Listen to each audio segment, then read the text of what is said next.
Yang menarik adalah, Chris adalah seseorang yang memiliki kemampuan untuk melihat masa depan, tapi hanya 2 menit ke depan, tidak lebih. Dan yang bisa dia lihat hanya masa depan yang berhubungan dengan kehidupannya sendiri. Tapi ada satu pengecualian, di mana dia sering mendapatkan penglihatan masa depan yang melebihi 2 menit kemampuannya. Di situ terlihat Chris sedang berada di sebuah kafe. Dan yang menjadi misteri adalah kemunculan sosok wanita misterius yang membuat Chris penasaran.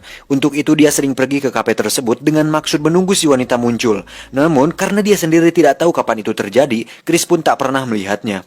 Dan itu akan terungkap nanti. Jadi lanjut. Dengan kemampuan melihat 2 menit masa depan tersebut, hal itu dimanfaatkan Chris untuk meraup keuntungan dengan bermain judi di sebuah kasino, sehingga dia bisa dengan mudah mengetahui kemungkinan kartu yang akan keluar di 2 menit ke depan. Alhasil dia bisa menang setiap saat. Tapi Chris tidak sebodoh itu. Dia dengan sengaja akan kalah untuk mengurangi kecurigaan orang-orang, sehingga identitas dan kemampuannya tetap akan aman. Namun saat ini kita bisa melihat para pengawas kasino sudah mulai mencurigai bahwa Chris berbuat curang dalam permainannya. Ditambah, Chris melihat langsung ke arah kamera yang membuat mereka menurunkan security untuk mengamankannya.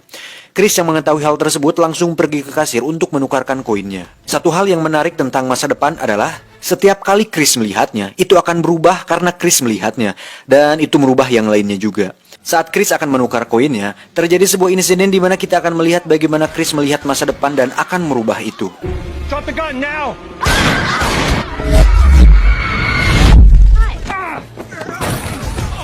It's his gun. He was gonna shoot 2 people. Step back, we'll settle this. Right in this damn place, now! Freeman, kilo left.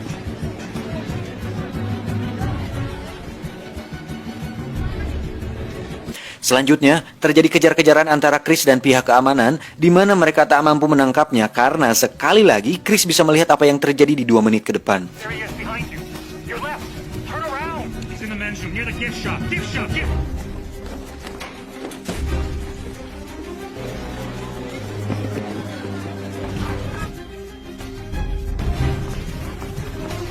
Black t-shirt, straw hat, heading towards the entrance. Kemudian kejar-kejaran dilanjutkan di jalanan, di mana untuk kedua kalinya kita akan melihat Chris mengetahui apa yang terjadi, sehingga saat ada kereta yang melintas, dia sudah tahu berapa kecepatan yang dibutuhkan agar tidak tertabrak oleh kereta api tersebut.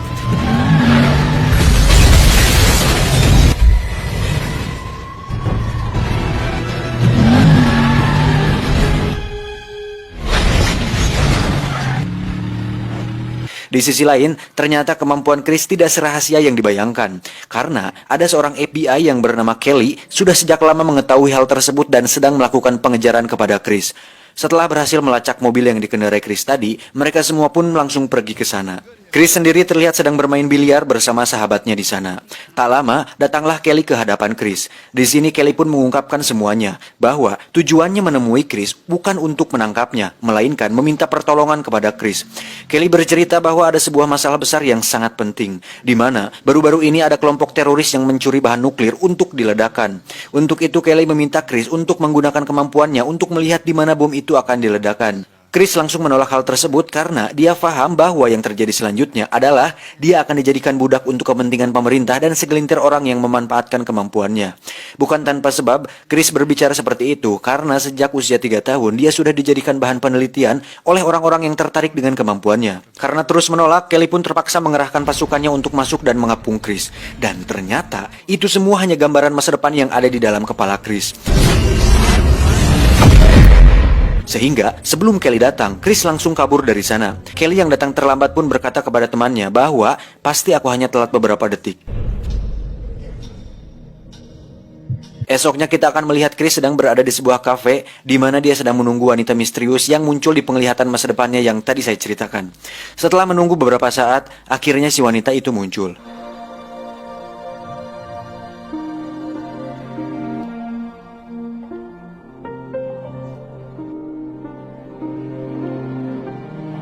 Dan faktanya, wanita ini adalah cinta sejati Chris dalam hidupnya.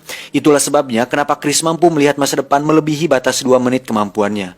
Yang terjadi selanjutnya benar-benar sangat menarik, di mana Chris berulang kali mencoba berkenalan dengan si wanita dengan kemampuannya tersebut. Hal itu membuatnya mampu melihat hasil dan kemungkinan yang akan terjadi. Dimulai dengan to the point, langsung kenalan yang ternyata hasilnya gagal. lalu bertanya mengenai kopi yang akan dia minum dan ternyata gagal lagi.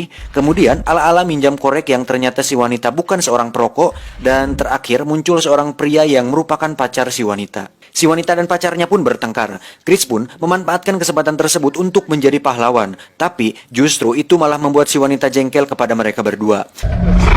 You're hurting me. Kendall, I think you're having it. You okay, Kendall?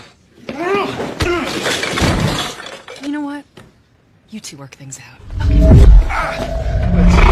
You're hurting me. Setelah melihat beberapa kemungkinan, pada akhirnya Chris berhasil menarik perhatian si wanita dengan cara sama, tapi dia harus terkena pukulan. Incoming. Get out of here! Will somebody please call the cops? Si wanita pun akhirnya simpati kepada Chris dan berhasil mengobrol lebih dekat dengannya. Akhirnya diketahui bahwa wanita ini bernama Liza, yang merupakan seorang guru sekolah dasar. Di situ Chris mengatakan bahwa mobilnya telah dicuri, sehingga dia bisa ikut menumpang dengan Liza. Setelah mereka berdua pergi, tak lama muncullah Kelly bersama timnya, sehingga mereka bisa mendapatkan informasi tentang mobil yang dikendarai oleh Liza dan Chris untuk kemudian mereka akan lacak. Di sisi lain, para kelompok teroris yang dipimpin oleh Gobang sedang melakukan penyelundupan bahan nuklir tersebut. Ternyata, salah satu dari mereka berperan sebagai mata-mata, sehingga mereka semua mengetahui bahwa FBI sedang melakukan pengejaran kepada seorang pria bernama Chris. Mereka tidak tahu bahwa Chris mampu melihat masa depan, tapi intinya ada alasan kuat kenapa FBI mengejar Chris. Untuk itu, Gobang memerintah anak buahnya untuk membunuh Chris. Jadi, sekarang Chris dikejar oleh dua kubu, yaitu FBI dan teroris. Kembali ke Chris. Di tengah perjalanan, tak diduga malam pun menjelang dan turun hujan yang sangat deras, sehingga mereka berdua memutuskan untuk singgah di sebuah motel. Dan ya, jika saya menjadi Chris dan bisa melihat masa depan, sudah pasti akan menerawang apakah akan melakukan pengerotan atau tidak. Tapi enggak lah, saya pria baik-baik dan sangat menjunjung tinggi harkat dan martabat saya sebagai seorang pengangguran yang berakhlak dan beretika. Tapi kalau ada kesempatan ya nggak apa-apa. Dan tidak seperti film Hollywood pada umumnya, di malam itu sama sekali tidak ada pengerotan karena Chris memutuskan untuk tidur di mobilnya. Sangat berakhlak lu, bro. Salut aneh sama antum, ini baru teman gua. Tetapi saat esok pagi ternyata Chris menggunakan kemampuannya untuk melihat masa depan, di mana ketika Liza selesai mandi dan Chris bermain sulap dengan merubah tisu menjadi bunga, disitulah Liza mulai tertarik yang pada akhirnya mereka melakukannya juga. Nggak jadi aneh salut sama antum. That was incredible.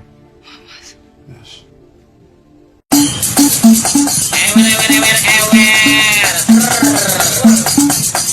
Setelah selesai melakukan pengerotan, Chris pun terlihat melamun dan mungkin sedang berpikir bahwa Liza adalah jodohku. Saat menjelang siang, Liza pergi ke sebuah Alfamart untuk belanja Durex dan camilan. Kelly yang sudah mengetahui lokasi mereka memanfaatkan kesempatan itu untuk menangkap Chris, di mana Kelly mengatakan bahwa Chris adalah seorang psikopat berbahaya yang pandai berbohong. Kelly pun menunjukkan video saat Chris sedang berada di kasino untuk memberikannya bukti. Dan dengan semua kebohongan itu, Kelly meminta bantuan Liza untuk menangkap Chris dengan cara memasukkan obat tidur ke minumannya. Saatnya tiba, ternyata Liza ragu melakukannya karena ternyata Liza menaruh hati kepada Chris. Akhirnya Liza pun jujur dan mengatakan rencana Kelly kepada Chris. Untuk itu, Chris memberi sejumlah uang kepada Liza untuk kabur dari sana agar Liza terhindar dari bahaya. Dan satu lagi, Chris meminta Liza untuk menabrakkan mobilnya ke sebuah tangki air yang ada di sana untuk mengecoh para agen FBI itu. Chris sendiri dengan santai berjalan keluar motel, kemudian loncat ke bawah tebing.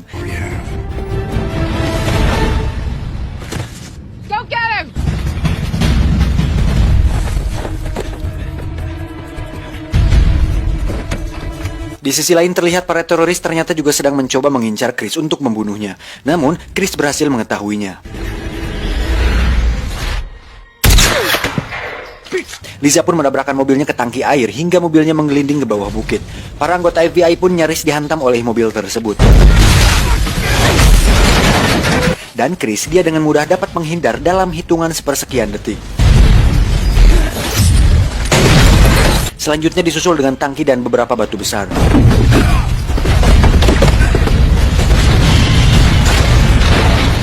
Saat sampai di bawah, Chris sudah disambut oleh Kelly. Namun, saat beberapa kayu akan menghantam mereka berdua, Chris tidak langsung kabur dan justru malah menyelamatkan Kelly.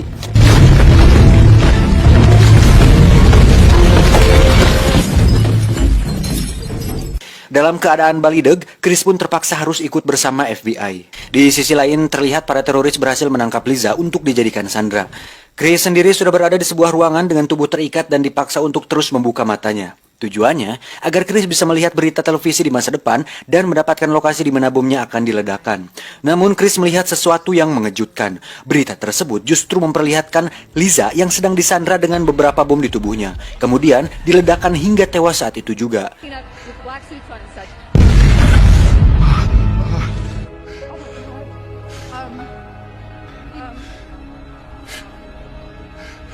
Dan ingat sekali lagi bahwa Chris mampu melihat jauh melebihi 2 menit kemampuannya jika hal itu berhubungan dengan Liza langsung.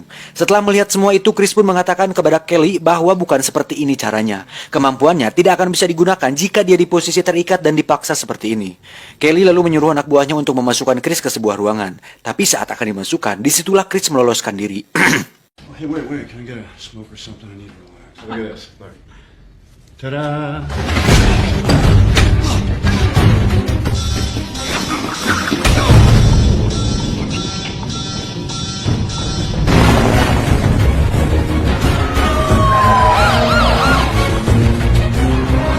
Chris pergi menuju ke tempat di mana Liza akan disandra. Setelah melihat situasi dan berbagai kemungkinan yang akan terjadi, Chris tidak punya pilihan lain selain bekerja sama dengan Kelly. Untuk itu, Chris dan Kelly menyusun sebuah rencana agar Kelly bisa diselamatkan dan bomnya juga bisa ditemukan. Dengan kemampuan yang dimiliki, Chris pun memimpin rencana penggerebekan ini. Dimulai dengan melumpuhkan mobil yang di dalamnya ada Liza, Chris pun mengarahkan di mana dan kapan Kelly harus menembak sehingga tembakan tersebut bisa tepat sasaran. Liza pun keluar dari mobil tapi masih belum aman karena di sana terjadi adegan tembak-tembakan yang membuat Liza harus lari ke dalam sebuah bangunan. Dan ujung-ujungnya Liza kembali dijadikan sandera dan mereka masuk ke dalam sebuah kapal. Namun tenang, dengan semua kemampuan Chris, Kelly dan tim pun bisa dengan santai berjalan di zona perang tersebut tanpa harus takut tertembak. Satu persatu anggota teroris pun dengan mudah bisa Kelly dan tim lumpuhkan, bahkan sebelum mereka akan menembak. For the doorway, 8 inches above the guardrail.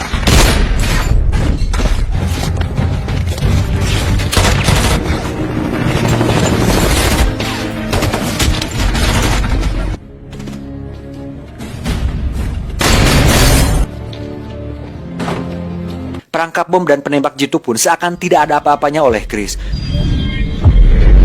Skywalk, second level. Got him.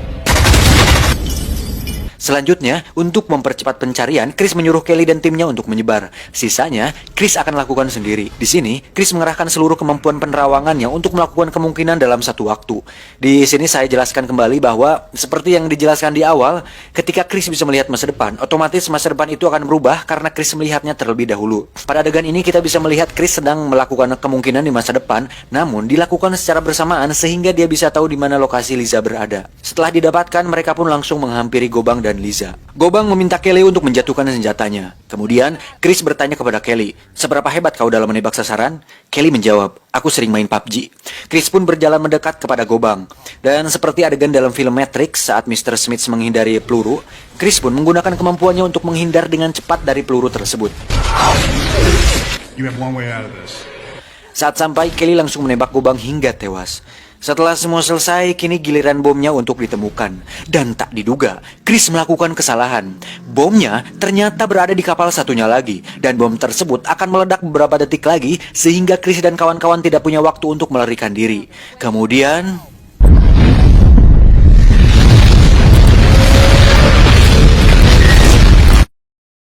Dan ternyata kita semua sudah tertipu. Karena sebenarnya itu semua belum terjadi. Kita lupa bahwa saat Chris sedang bersama Liza, kemampuannya akan semakin meningkat melebihi kemampuan 2 menit yang dimilikinya. Hal itu membuat Chris memutuskan untuk bekerja sama dengan Kelly di awal dengan satu syarat untuk tidak melibatkan Liza dalam hal ini. Dan itu membuat saya sangat tertipu saat pertama kali menonton film ini. Tapi seru sih. Selanjutnya, Chris dan Kelly hanya tinggal mencari di mana lokasi Gobang berada dan mencegah mereka meledakkan bom tersebut. Tamat.